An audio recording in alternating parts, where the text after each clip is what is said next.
Bon début de semaine, des amis. Nous sommes encore très heureux d'être avec vous dans ce programme hebdomadaire intitulé Dieu peut. Nous sommes toujours convaincus que chaque jour a ses bénéfices, chaque mois a aussi ses fruits. Et nous croyons que chaque semaine a des bénédictions particulières. Et chaque semaine sera toujours sur la bannière de ce grand Dieu qui fait des merveilles dans la vie de beaucoup de personnes. Alors, bon début de semaine et que cette semaine soit l'une des meilleures semaines pour vos activités, pour vos familles et pour tous ceux qui vous sont proches au nom de Jésus-Christ.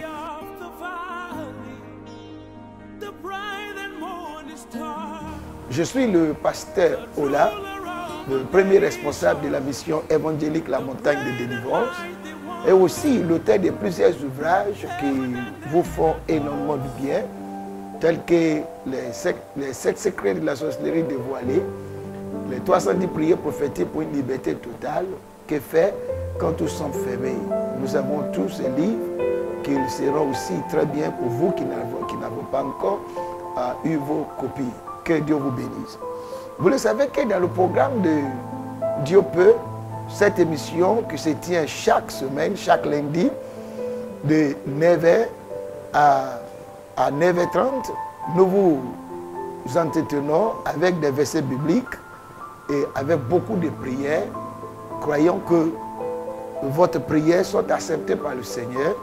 Mais si des d'entre nous s'est mis en accord concernant une chose sur la terre, tout ce que nous demanderons, selon Jésus-Christ, ces choses nous seront accordées. Alors, je vais jouer ma foi avec vous. Je veux demander au Seigneur de vous bénir et de se glorifier dans votre vie. Pour cette semaine, nous allons pencher notre regard sur un événement qui a eu lieu dans la Bible et ce qu'il s'est produit et que je prie que la même chose soit reproduite dans la vie de chacun de vous.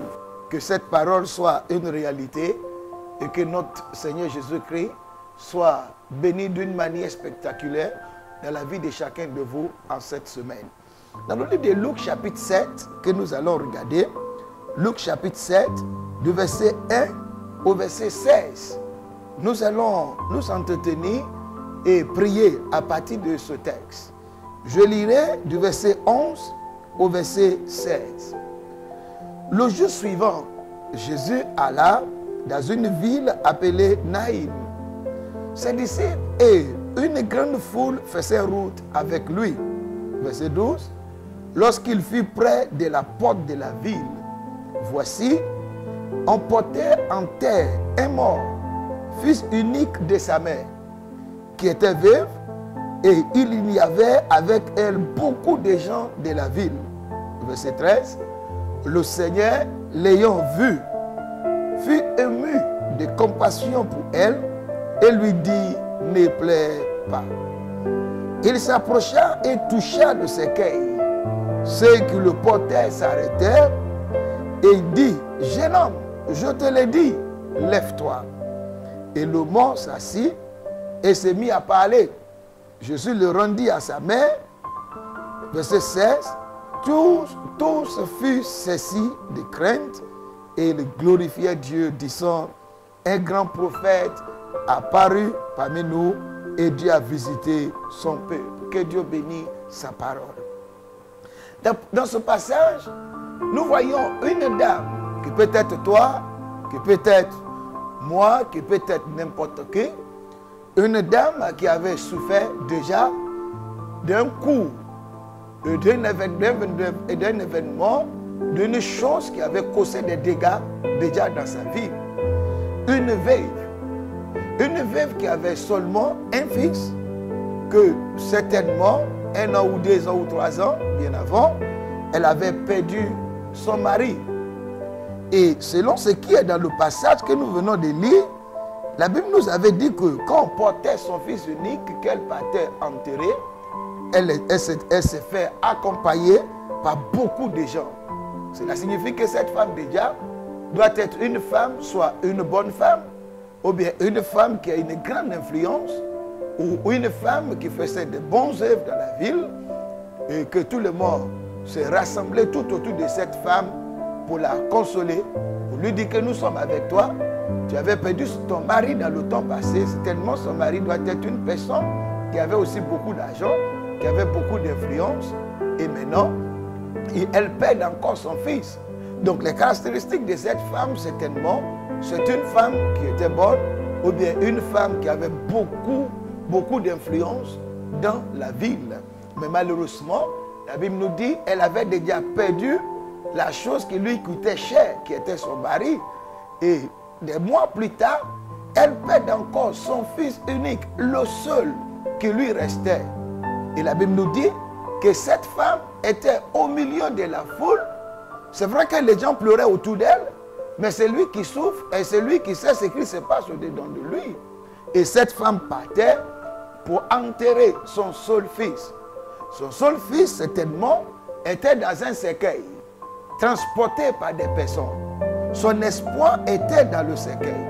Son espoir était d'abord mort et cet espoir est gardé dans un cercueil. Et les gens transportaient le cercueil pour aller le déposer dans une tombe, pour aller l'enterrer. Peut-être, ça peut être ton cas. Le cercueil est la chose qui contient le trésor, la chose d'une grande valeur que nous avons. Le cercueil est la chose qui retient notre bénédiction.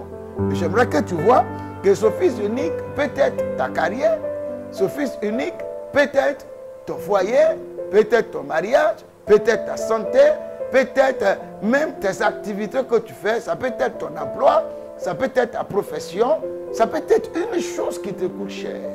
Et ici, la Bible nous dit, la seule chose qui lui restait a été gardée dans un cercueil, transportée par des hommes pour aller enterrer. Mais gloire soit rendue à notre Seigneur Jésus-Christ. Parce que la Bible nous dit, Jésus-Christ avait choisi d'aller dans une ville appelée Naïm. Et c'est dans cette ville que le seul espoir de cette femme a été mis à mort.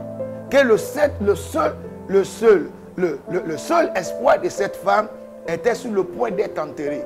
Je vais annoncer à une personne qui m'entend, même sur tout ce qui t'appartient, même sur tout ce qu'il doit te procurer de la joie, est déjà mort, gardé dans un cercueil, sur le point d'être enterré.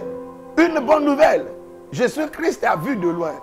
Il t'a vu des jours bien avant, certainement des mois bien avant, parce que Jésus-Christ, selon ses protocoles, les choses sont organisées. Les gens savaient où il sera dans les 2 jours à venir, où il sera dans les 1 an à venir. Jésus-Christ savait qu'il aura une femme qui avait tout perdu et qui est sur le point d'enterrer son dernier espoir. Il viendra jusqu'à toi. Ton espoir peut mourir, mais il ne sera pas enterré. Ton foyer peut mourir, mais il ne sera pas enterré. Tes affaires peuvent mourir, mais ils ne seront pas enterrés. Parce que Jésus-Christ t'a vu de loin. Cette semaine, je l'annonce au nom de Jésus-Christ, ton espoir ne sera pas enterré. Tes affaires ne seront pas enterrées. Tes attentes ne seront pas enterrées. La seule chose qui te donnera la joie ne sera pas enterrée au nom de notre Seigneur Jésus-Christ. Alors la femme voyait des personnes qui transportaient le cercueil. Dans le cercueil se trouvait son seul espoir qui est son fils. Et Jésus-Christ dit, allons à Naïm. Il y avait plusieurs villes. Il y avait la ville de Jéricho, il y avait la ville de Capernaum, il y avait plusieurs villes dans le temps de Jésus-Christ. Mais Jésus-Christ disait à Pierre, Pierre, allons à Naïm. Oh, certainement, Barthélemy lui disait, ou bien Philippe lui disait, ou bien Nathanaël lui disait, Jésus-Christ, allons à la Syrie, allons dans certains endroits. Mais Jésus-Christ dit, il y a une femme quelque part qui a perdu tout et qui est sur le point d'enterrer la seule chose qui lui restait. Allons chez cette femme. Je déclare sur la vie de quelqu'un, Jésus-Christ arrivera chez toi. Il viendra dans ta maison. Il viendra dans ton projet. Il viendra dans cette activité. Les gens t'ont déjà dit qu'il n'y a plus d'espoir. Mais avec Jésus-Christ, l'espoir peut mourir, mais il ne sera pas enterré. Dans le temps qu'il faut, Jésus-Christ apparaîtra. Cette femme ne savait pas que Jésus-Christ venait. Mais Dieu avait déjà programmé que ce qui est dans le cercueil ne sera pas enterré, quelque chose se fera et la gloire de notre Seigneur Jésus-Christ sera célébrée dans la vie de chacun de vous au nom de notre Seigneur Jésus-Christ. Et la Bible nous dit que les gens transportaient cet enfant et ils étaient sur le point de sortir de la porte de la vie, d'aller au cimetière. Jésus-Christ venait avec une foule. La dame aussi partait avec une foule. Les foules se sont rencontrées et le sujet principal était l'enfant qui se trouvait dans le cercueil. Et la Bible nous dit, je vais vous lire au verset 13, il dit, le Seigneur l'ayant vu. Le Seigneur l'ayant vu. Tu ne comprends pas ce que je dis, mais je prophétise, je parle prophétiquement que Dieu a déjà vu ton cas. Tu ne vois pas qu'il a vu, mais notre Dieu voit de loin et il s'approche pour produire un miracle dans nos vies. La femme ne savait pas parce qu'aucun message n'a été envoyé à Jésus-Christ. Mais Dieu, il connaît les malheureux. Dieu, il connaît ceux qui sont dans l'abaissement. Dieu sait que quelqu'un aura besoin de son intervention. Il se déplacera jusqu'à toi. Même en ce matin, il se déplace déjà jusqu'à toi. Ce projet ne sera pas anéanti. Ce projet ne sera pas détruit. On t'a déjà refusé la semaine passée. Mais je viens t'annoncer que Dieu est en train de faire les nouvelles choses pour toi en cette nouvelle semaine. On t'a déjà dit non, mais Dieu est celui qui a le dernier mot. On t'a déjà dit que tu ne peux jamais avoir la tête levée, mais Dieu relèvera ta tête au nom de notre Seigneur Jésus-Christ. La Bible dit, l'ayant vu, ému de compassion pour elle, et lui dit, femme, ne pleure pas. Et c'est la chose que je peux vous dire.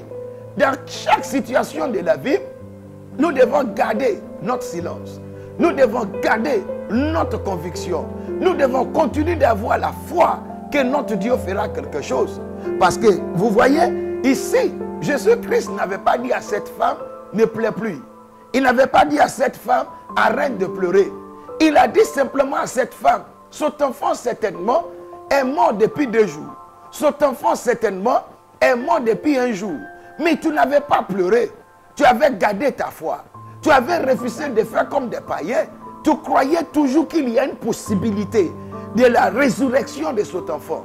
Tu croyais que c'est quand cet enfant sera dans la tombe, quand les poussières seront versées sur cet enfant, que tu croyeras que cet enfant est mort. Tout le monde pleurait, mais femme, tu ne pleures pas. C'est parce que tu as encore peu d'espoir que quelque chose peut se produire.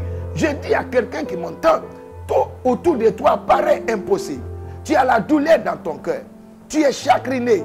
Tu es abattu. Mais écoute cette parole. Ne pleure pas. Ne pleure pas. Parce que le maître arrive. Ne pleure pas. Parce que le ciel arrive.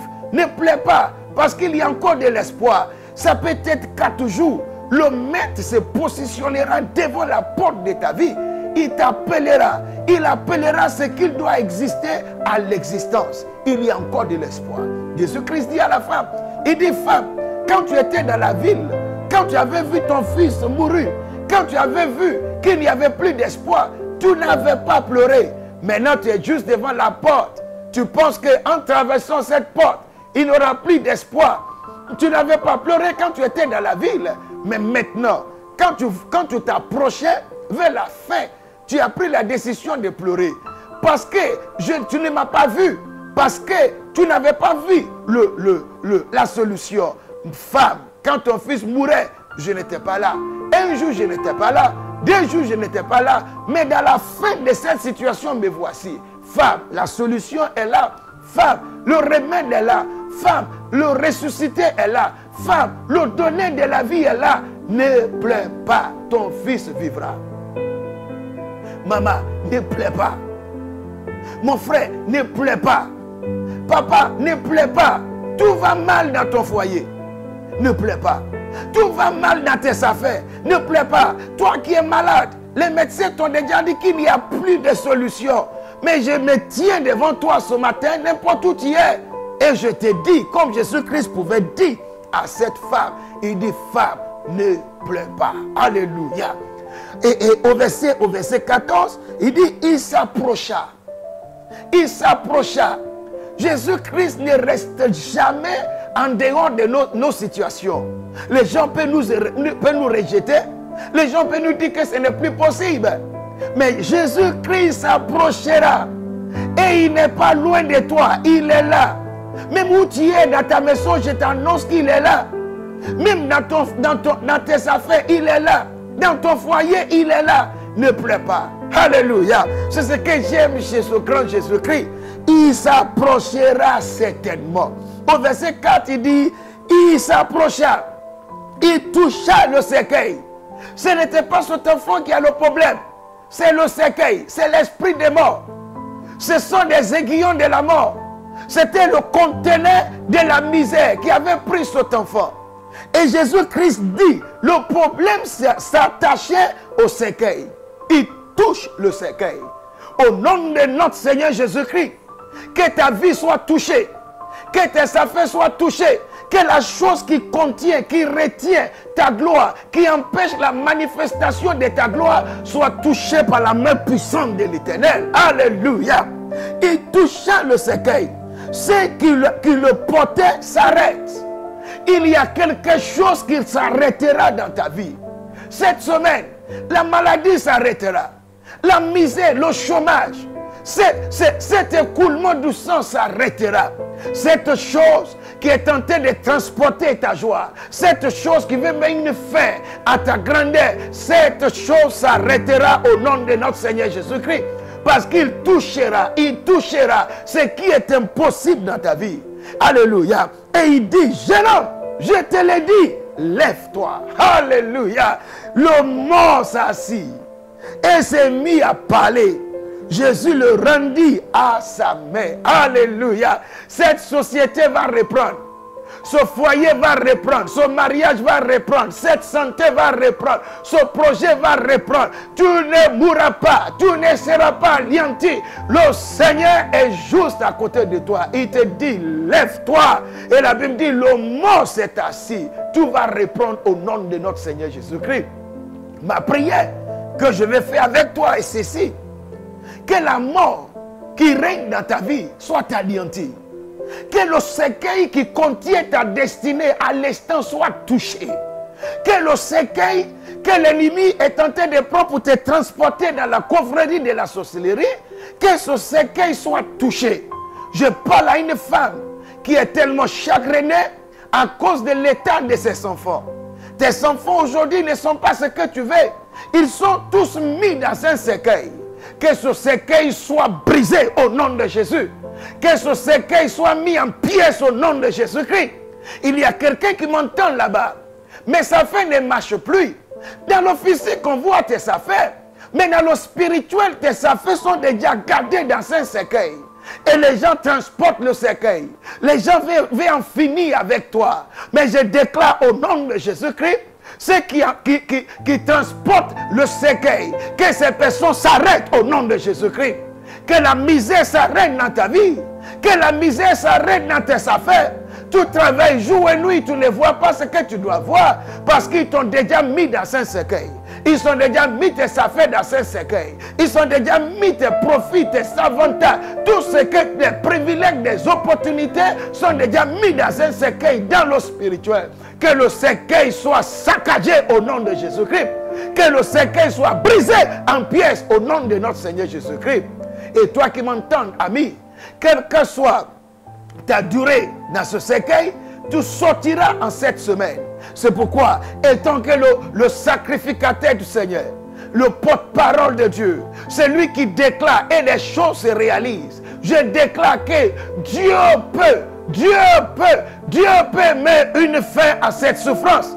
Dieu peut mettre une fin à ces larmes qui ne coulent pas sur ton visage, mais qui coulent dans ton intérieur.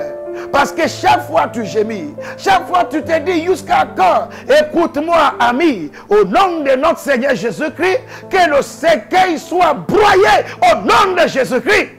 Ce qui t'empêche de vivre, parce que la Bible dit, Jésus-Christ disait à cet homme, il dit, jeune homme, je te l'ai dit, lève-toi. Jeune homme, je te l'ai dit, lève-toi. Je me tiens avec l'onction de Jésus-Christ sous ma vie. Et j'ordonne à tes affaires de se relever. J'ordonne à ton mariage de se relever. J'ordonne à tes activités de se relever. J'ordonne à tout ce qui est mort dans ta vie de recevoir la vie. Que tout ce qui est mort reçoit maintenant la vie dans ta maison, dans ton foyer, dans ton bureau, dans tes activités, dans tes projets, même dans ta santé. Reçois la vie au nom de Jésus-Christ. Ton projet ne sera pas enterré. Je vous annonce que des nouvelles choses s'approchent. Jésus-Christ est là, il n'est plus éloigné de toi. Tu ne seras pas enterré. Je te bénis au nom de Jésus-Christ. Je bénis tout ce que tu avais déjà établi pour cette semaine. Cette semaine pour toi ne sera pas stérile. Cette semaine pour toi ne sera pas pénible. Cette semaine pour toi n'est pas maudit. Parce que je me tiens devant toi. Au nom de notre Seigneur Jésus-Christ, je déclare pour toi cette semaine bénie. En toutes choses, tu seras béni. Tous ceux qui doivent se souvenir de toi, qu'ils sont mis dans les cercueils, ils sortent maintenant. Tous ceux qui doivent contribuer à ce grand miracle, le Seigneur les envoie jusqu'à toi. Quelqu'un a besoin de moyens financiers pour réaliser son projet. Je déclare que lui qui doit le faire, qui se trouve dans ce cercueil, est sorti maintenant et il arrive jusqu'à toi. Toutes ces choses que tu as déjà mis en place, tu avais fait des concours, mais ils ont déjà mis le résultat dans un cercueil. J'ordonne que ce résultat sorte. Le mari qui doit te marier se trouve dans un cercueil. Même ton mari aujourd'hui se comporte comme quelqu'un qui n'était pas comme il était avant parce qu'il l'a regardé dans un cercueil qui sort au nom de Jésus-Christ. Le Seigneur bénira cette semaine pour toi. Les gens verront ce que tu deviendras. Et je le sais que cette semaine marquera un tournant complet dans ta vie au nom de notre Seigneur Jésus-Christ. Soyez bénis des amis. Nous serons encore là le lundi prochain. Je vais vous encourager de partager ce message. Vous aimez quelqu'un quelque part, vous voulez qu'il reçoive ce message, il est abattu, il est découragé, il ne sait plus quoi faire. Vous pouvez partager ce message à vos amis et vous pouvez aussi réécouter ce message, prier selon ce qui a été dit. Tu ne resteras pas dans ce cercueil, tes affaires ne resteront pas dans ce cercueil. Tu verras la gloire de notre Seigneur Jésus-Christ. Cette porte où le diable a déjà tracé la fin de ta vie, tu ne la traverseras pas. Tu retourneras dans la ville où ils t'ont transporté et les gens verront ce que tu deviendras au nom de notre Seigneur Jésus-Christ. Avant de partir, je vais inviter quelqu'un certainement que tu connais Dieu, tu connais Jésus-Christ, mais tu ne lui as pas encore donné ta vie. Il est très important que ta vie soit entre ses mains. Je t'encourage de choisir Jésus. Il y a beaucoup de leaders dans le monde, il y a beaucoup des promesses dans le monde. Il y a beaucoup de personnes qui nous disent, c'est moi qui va te diriger, je vais te donner la vie, je peux te laver, je peux te donner des fétiches, je peux te faire rentrer dans les parties pratiques occultes, je peux faire ceci et cela. Écoutez-moi, toutes ces choses ne peuvent pas vous donner la vie. C'est Jésus-Christ seul qui donne la vie et il faut lui donner ta vie. Si tu veux le faire, n'importe où tu es, dans ton bureau, tu es quelque part, dans ton service, tu es au marché, tu es dans ta maison, tu es dans ta chambre, tu es dans ta voiture et tu m'as écouté ce matin et tu veux dire à Jésus-Christ, c'est toi seul qui peux s'approcher, c'est toi seul qui peux toucher ce cercueil, c'est toi seul qui peux me redonner la vie. Tu peux donner ta vie à Jésus-Christ maintenant même car il est avec toi comme ce jeune homme. Alors lève la main droite et déclare ceci après moi. Dis Jésus. Jésus, c'est toi seul qui est toujours présent quand nous avons besoin de toi. La vie n'est pas possible sans toi. C'est pourquoi ce matin, je te reconnais comme mon sauveur, je te reconnais comme mon Seigneur. Rentre dans ma vie et fais de moi ton fils et l'un de tes enfants. Pardonne mes péchés, purifie-moi, et tiens-moi par la main et qu'à partir d'aujourd'hui, que je marche avec toi dans une nouveauté de vie.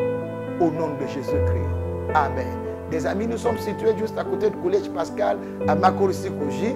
J'espère vous voir un jour du côté de Côte d'Ivoire ou bien n'importe où nous allons nous trouver et que la gloire de notre Seigneur Jésus-Christ soit avec vous. Vous voulez nous appeler? Vous pouvez appeler sur les numéros qui s'affichent sur l'écran ou bien vous nous écrivez et vous nous écrivez à partir de certaines informations qui vous sont offertes. Que Dieu vous bénisse. Shalom et on se verra le lundi prochain. Amen.